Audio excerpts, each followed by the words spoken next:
Hello everyone welcome to my YouTube channel मेरो च्यानलमा यदि नयाँ हुनुहुन्छ भने प्लिज आफ्नो भाइ नातेदार सम्झेर सब्सक्राइब एन्ड लाइक गरिदिनु होला है। आज हामी युनिट 2 को चाहिँ केही पाठहरू भइसक्यो है। आज अर्को पार्टमा हामी पढ्नेछौँ शिक्षा मनोविज्ञानको अर्को पार्ट है। अब शिक्षा मनोविज्ञानको हामीले चाहिँ यसको अर्थ पढ्ने हो। परिभाषासम्म भइसकेको छ, अर्थ आज पढ्ने हो। त शिक्षा मनोविज्ञानको अर्थ अन्तर्गत के कुराहरू पर्छ भने त्यो ध्यान देऊ है। ल, यसको चाहिँ प्रारम्भ रुसोबाट भएको। शिक्षा मनोविज्ञानको प्रारम्भ रुसोले गरेका हुन्। सन् 1900 मनोविज्ञानको शाखाको रूपमा देखा पर्यो। सन् 1900 मनोविज्ञानको शाखाको रूपमा यो चाहिँ शिक्षा मनोविज्ञानलाई देखियो। के को रूपमा देखियो? एउटा शाखाको रूपमा, मनोविज्ञानको एउटा शाखाको रूपमा चाहिँ शिक्षा मनोविज्ञानलाई देखियो। कहिले त 1900 त्यसैपछि 1920 पछि विधाको रूपमा देखियो। एउटा विधाको रूपमा देखियो कहिले भने 1920 पछि। 1920 पछि एउटा विधाको रूपमा देखियो। त्यसै गरी मनोवैज्ञानिक परीक्षणलाई शिक्षाको क्षेत्रमा प्रयोग गर्न जोड दिने व्यक्ति को हुन्? William wouldn't. शिक्षाको क्षेत्रमा प्रयोग गर्नको लागि कसले जोड दिएको थियो भने विलियम वुडन्टले है। यी चारवटा पोइन्टले हामीले सर्टकटमा नोट जस्तो बनाउनुपर्छ के। यो उसको सुरुवात चाहिँ प्रारम्भ चाहिँ कसले गरेको थियो? रुसोले गर्यो। 1900 के भयो कि एउटा मनोविज्ञानको शाखाको रूपमा देखा पर्यो। 1920 पछि एउटा विधाको रूपमा देखा पर्यो। अनि शिक्षाको क्षेत्रमा प्रयोग गर्नको लागि जोड दिने व्यक्ति विलियम वुडन्ट हुन् है। ल, यो शिक्षा मनोविज्ञानको अर्थ अन्तर्गत यी कुराहरू बिबिआइरहेको छ है। ल, आज चाहिँ अब त्यसपछि शिक्षा मनोविज्ञानका परिभाषाहरू पढौँ। शिक्षा मनोविज्ञानका परिभाषाहरू अन्तर्गत स्किनरले चाहिँ के भनेको छ? सम्पूर्ण व्यक्तित्व तथा व्यवहारलाई समेट्ने, यानि कि व्यक्तित्व तथा व्यवहारलाई समेट्ने। सर्टकट कसरी याद गर्ने त है? व्यक्तित्व तथा व्यवहारलाई समेट्ने स्किनरले भनेका हुन्। जसरी कि व्यवहार हाम्रो राम्रो भयो, व्यक्तित्व हाम्रो व्यक्तिगत व्यवहार राम्रो हुन्छ भने स्किनमा, फेसमा, अनुहारमा चाहिँ मुस्कान आउँछ कि। त्यस्तो याद गर्ने कि व्यवहार र व्यक्तित्व भन्नेमा के गर्ने? स्किनर। वैज्ञानिक विधिद्वारा प्राप्त। तब वैज्ञानिक विधिद्वारा प्राप्त भनेको क्रो मिन्स के हुन्छ? काग। त कागको चिरफार गरिन्छ नि, चिरफार त विधिद्वारा नि गरिन्छ, त वैज्ञानिक विधिद्वारा चिरफार गरिन्छ है। त्यसै गरी शिक्षाको विज्ञान पिल। त्यसै गरी व्याख्या विश्लेषण सुधार वाल्टर गरिन्छ। वाल्टर फिल्टर गरेर सुधार गरिन्छ, विश्लेषण गरिन्छ, व्याख्या गरिन्छ। त्यसै गरेर लर्न गर्ने मात्र ट्रिक याद गरौँ कि। ट्रिक कसरी लर्न गर्ने? त व्याख्या विश्लेषण सुधार कसले भनेका हुन्छ? वाल्टरले। त्यसै गरी शैक्षिक विकासको क्रमबद्ध भनेको स्टेप वाइज क्रमबद्ध तरिकाले। त शैक्षिक विकासको क्रमबद्ध भनेर स्टेफेन।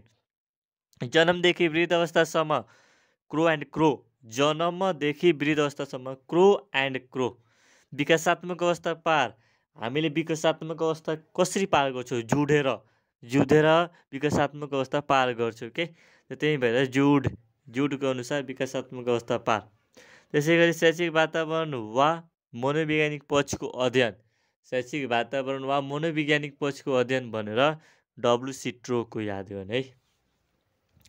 अब शिक्षा मनोविज्ञानका क्षेत्रहरू अन्तर्गत के कुराहरू पर्छ भने यस अन्तर्गत चाहिँ तपाईँको 7वटा कुराहरू पर्छन् शिक्षा मनोविज्ञानको क्षेत्र अन्तर्गत है। शिक्षा मनोविज्ञानको पहिलो क्षेत्रमा सिकारुको पहिचान गरिन्छ, जसलाई विकासात्मक मनोविज्ञान पनि भनिन्छ। सिकारुको पहिचान जसलाई विकासात्मक मनोविज्ञान भनिन्छ। त्यसै गरी सिकाइ प्रक्रियाको पहिचान दोस्रोमा आउँछ। त्यसपछि सिकाइलाई प्रभाव पार्ने तत्त्वहरूको पहिचान। सिकाइलाई चाहिँ प्रभाव पार्ने तत्त्वहरूको पहिचानमा यो भनेको तेस्रो हो क्षेत्र। त्यसै गरी शिक्षण प्रक्रिया र विधिको पहिचान। शिक्षण प्रक्रिया र विधिको पहिचान, सिकाइ उपलब्धिको मूल्याङ्कन, त्यसपछि मार्गनिर्देशन र सल्लाह। अर्कोमा के आउँछ? व्यक्तित्व र संयोजन। पहिलोमा सिकारुको पहिचान, दोस्रोमा सिकाइ प्रक्रियाको पहिचान, तेस्रोमा सिकाइले प्रभाव पर्ने तत्त्वहरूको पहिचान, त्यसपछि प्रक्रिया र विधिको पहिचान, त्यसपछि सिकाइ उपलब्धिको पहिचान, त्यसपछि मार्गनिर्देशन र सल्लाह, अनि अन्त्यमा व्यक्तित्व र संयोजन। त्यसैगरी अब आउँछ विकासात्मक मनोविज्ञान अन्तर्गत यो विकासात्मक मनोविज्ञान के हो? त यो विकासात्मक मनोविज्ञानमा एउटा दिमाग लगाउने कि यसमा वृद्धि र विकास मेटिन्छ के।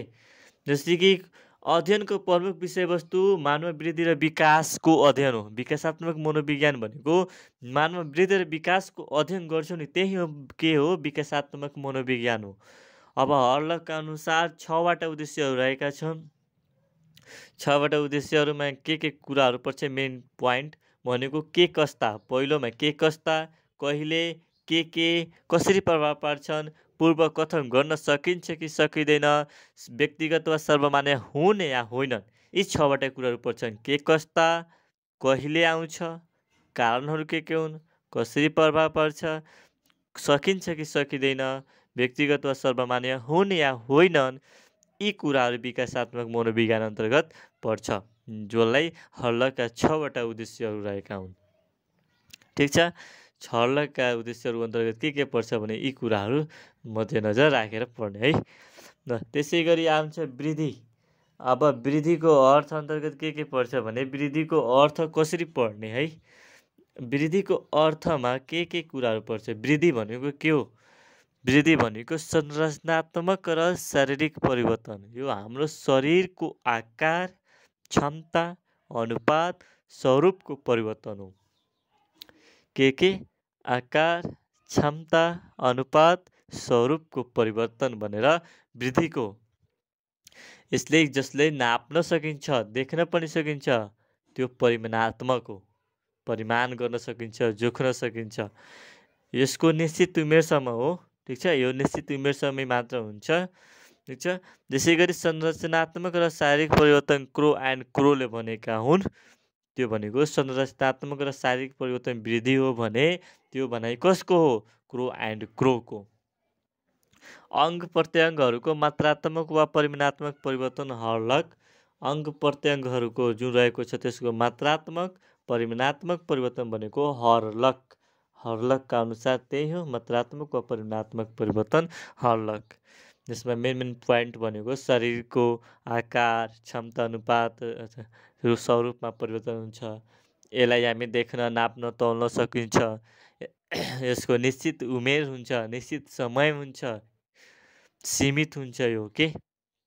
अनि यो संरचनात्मक र शारीरिक परिवर्तनसँग सम्बन्धित हुन्छ। यसलाई हामी परिमाणात्मक प्रकृतिको भन्न सक्छौँ। ठिक छ। अब आउँछ विकासको अर्थ। विकासको अर्थ अन्तर्गत के पर्छ भने परिपक्वता र सिकाइको परिणाम स्वरूप आउने प्रगतिशील क्रमिक परिवर्तन। परिपक्वता र सिकाइको परिणाम स्वरूप आउने प्रगतिशील क्रमिक परिवर्तन।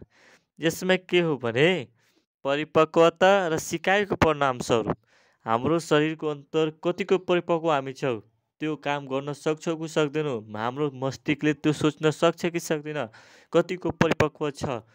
सिकाइ पनि हामीले सिकेको कुराले त्यो व्यवहारमा उतार्न सकिरहेको छौँ कि छैनौँ, यस्तो रिलेटेड भनेको त्यो विकास हो। जसले हाम्रो शारीरिक, मानसिक, संवेगात्मक, सामाजिक, नैतिक, भाषिक सबै पक्षको यो एकीकृत परिवर्तन हो। यो भनेको परिमाणात्मक र गुणात्मक हुन्छ के।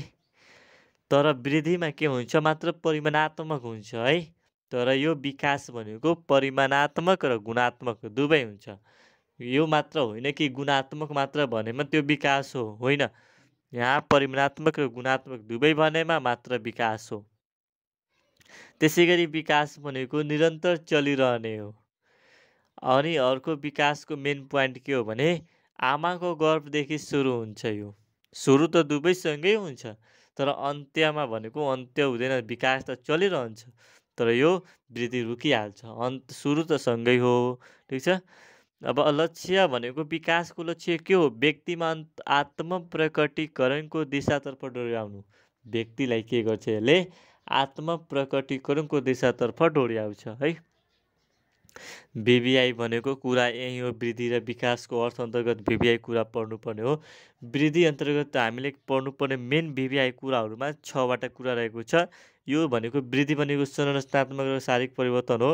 यो परिमाणात्मक हुन्छ, देख्न, तौल्न, नाप्न सक्छौँ। त्यसमा अर्को के विवेक छ, यो शरीरको आकार, स्वरूप, क्षमता अनुपातसँग परिवर्तन हो। त्यसै गरी विकास भनेको परिमाणात्मक र गुणात्मक हुन्छ, निरन्तर चलिरहन्छ, आमाको गर्भदेखि सुरु हुन्छ। यो भनेको परिपक्व र सिकाइसँग रिलेटेड कुराहरू यसको परिणामसँग रहेको छ है। त्यसै गरी विकासको लक्ष्य भनेको के हो त? व्यक्तिलाई आत्मप्रकटीकरणको दिशातर्फ डोर्याउनु है। ल यतिकै आज गरौँ है। ल भोलिदेखि हामी यिनीहरूको परिभाषा पढ्नेछौँ। यदि प्लिज मेरो च्यानल कस्तो लाग्यो, मेरो यो स्टोरी कस्तो भयो कि केही सिक्न पाओस् भने अर्को नयाँ च्यानल, अर्को म भोलि चाहिँ अर्को केही कुराहरू ल्याउने छु है। हजुरहरूको समक्ष please subscribe and likes comment पनि गर्नु होला कस्तो लाग्यो है।